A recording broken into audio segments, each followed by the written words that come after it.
In the box you get the shaver itself, the user guide and USB-C cable to charge it. The design is really nice, the shaver has a clean futuristic style that I really like, and the front glass that shows part of the electric motor looks super cool. The build quality is also a strong point, the finish is excellent, the shaver feels premium, and the whole build feels solid and well made. Okay, let's try it.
This Laifen P3 Pro is a really impressive shaver.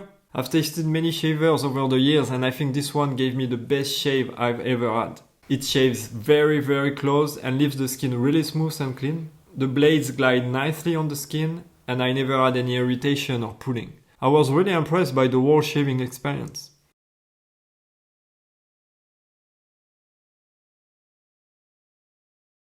And the grip is great too. The size of the shaver and its shape are very ergonomic. For the features, the battery gives you 100 minutes of use. It also has a quick charge mode that gives you 8 minutes of shaving with just 3 minutes of charging. For the blades, you get 3 independent stainless steel blades. They are very gentle on the skin. For the negative points, honestly, nothing major. If I really have to be picky, I would say there is no wall charger, only a USB-C cable. And when shaving, you need to stretch the skin on the neck to get all the hairs, but that's a common problem with most electric shavers. In the end, I really recommend this shaver. It will give you one of the best shaving experiences. A very close shave, no irritation, and a smooth, clean skin after. I will put the Amazon link in the description. I hope this helped. Thank you for watching, guys. Ciao.